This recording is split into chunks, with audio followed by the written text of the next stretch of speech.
Coming up next on Book TV, AfterWords, an hour-long program where we invite guest hosts to interview authors. This week, the NewsHour's Jim Lehrer and his new book, Tension City, Inside the Presidential Debates, from Kennedy-Nixon to McCain-Obama. The veteran newsman and prolific writer discusses some of the more memorable moments of televised presidential debates since 1960. He shares how he developed his questions and kept them secret, and reveals which he believes were better left unasked. He talks with CNN chief political analyst Gloria Borger. Welcome to AfterWords. I'm Gloria Borger of CNN, and with me is the executive editor of the NewsHour, Jim Lehrer, who's just written a fabulous book called Tension City, My View from the Middle Seat, which is going to be on your book stands on September 13th. And it's all about the presidential debates. Now, we all watch the presidential debates. Some of us cover the presidential debates. But you're the only person I know who has moderated presidential debates alone. How many of them? 11. 11 of them alone. And you're the man, as you say, in the middle seat, at the center of that stage. You've written fiction about these debates, but you have never really told us what it's like to be in the middle of it. Why did you decide to write a nonfiction book about debates this time? Well, I thought it was time to do it. I felt that 2008, when I did one of the Obama-McCain debates, I knew that this was probably going to be my last presidential debate. And so I decided pretty much that was the case. So I started collecting my thoughts. I had taken a lot of notes through all these other, the previous 10, and I realized I had some things I wanted to say that it would be hard to say if I were still about to do another debate or whatever. So not that I had anything, any scores to settle or any There's some good stories in here. There's stories to say. Stories are different. But I thought there was just time to share the thing, because I really do believe so strongly in the importance of these debates. And I wanted to share my feeling about the importance and some of the nitty-gritty that I think is part and parcel of why they need to be handled very well. Well, talk to me a little bit about why they have become such an important part of the presidential process, because, of course, it wasn't always that way. We seem to think it was, but it's not always that always. Way. Yeah. Here's what has happened. It is the presidential debates have become the only times during a presidential campaign where the candidates, usually two, sometimes three, are on the same stage at the same time, talking about the same things.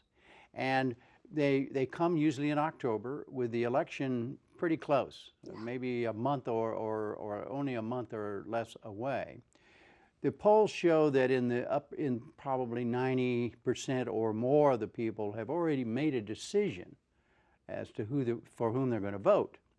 But that for whom they're going to vote decision, some of them are leaning, some of them are not, and mostly what they want to do, the issues are pretty much on the table, and people have decided whether they're in favor of lock boxes for Social Security or debt that ceilings, would be Al Gore, or whatever. All of those kinds of decisions have been made by the voters. What still remains to be seen and understood and decided upon: do I like this person? Does this person, as a person, come over as somebody? Forget what the issues are. What if there's a crisis? What if there's something similar Katrina? What if there's another 9/11? What if there is some major catastrophe or crisis happens? How do you feel about this person? Well, and that's why it's important. Well, it's interesting you call the book Tension City. Yeah. Because of course it is. These candidates have to make people like them, essentially, is what you're saying. And you spoke with Bush 41, George H.W. Bush, who said to you that the debates are, quote, ugly. I don't like them. Why? Why did he say that? He feels very strongly that it's all showbiz. It's, in other words, for instance, one debate, it was a three-person debate with Bill Clinton and Ross Perot. When he looked at his watch, famous moment, and he said, yeah, okay, so I looked at my watch, and so they're all over me. You know, it doesn't have anything to do with issues, doesn't have anything to do with whatever.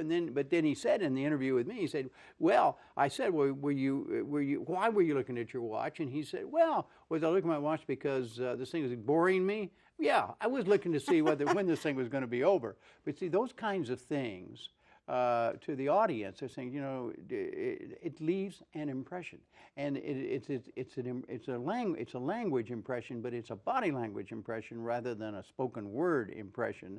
So so from George H.W. Bush's point of view, he just thinks it's ridiculous to have so much writing on these 3 90-minute exchanges in a presidential debate. So he thinks, you know, his son, though, as you point out in the book, feels exactly the opposite. Absolutely. He thinks it's terrific. He thinks it, and he and Bill Clinton said exactly the same thing in different words, that they feel that it makes them not only better candidates, but better presidents, because it forces them finally, in those last few weeks before the election, to be able not only to decide what they really believe, but to be able to articulate it. So they see it all in a positive way, both George W. Bush and Bill Clinton. You wrote that, and I'm going to quote your book here, each participant remembers a debate performance through the prism, emotional as well as political. Is there any debate performance, either of theirs or yours, that sort of sticks out in your mind? Where you were sitting. Sure. Here's one of the problems by sitting so close. Yeah. And remember, it's all about television. This is for the millions and millions of people who are watching on television. It isn't a studio program. This is not a pep rally for the opposing candidates or any of that, and it's not even an interview program. The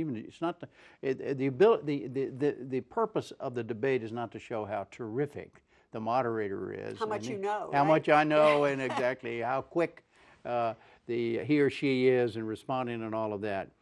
And I, for instance, to answer your question specifically, the one I remember more than any other was the first Al Gore George W. Bush debate. It was in Boston, 2000, and I was sitting right where I am now, and Bush was to my right, and Gore was to my left, very close.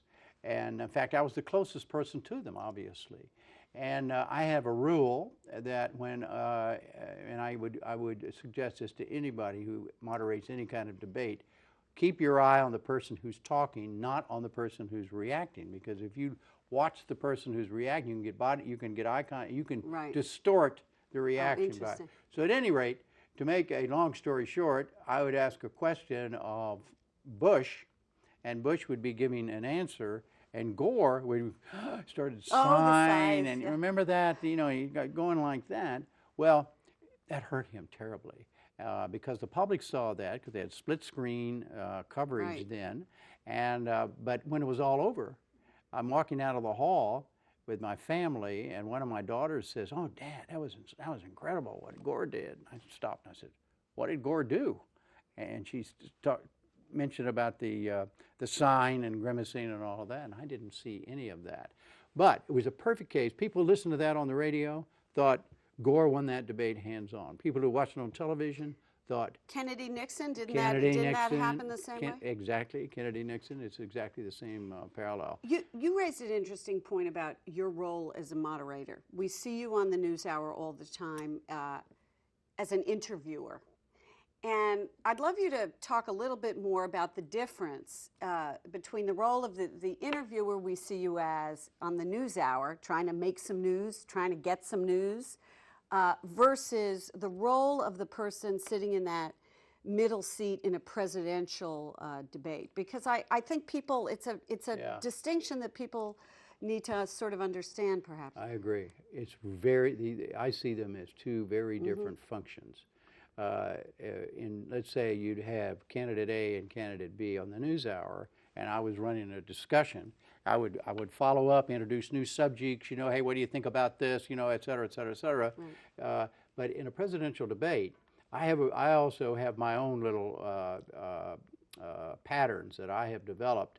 I make the decision, rightly or wrongly, that I am not going to introduce a whole new subject out of the blue at a presidential debate.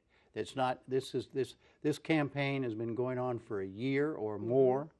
The public has heard all of this, and it'd be very easy to sit there in front of 90 million people and ask some question off the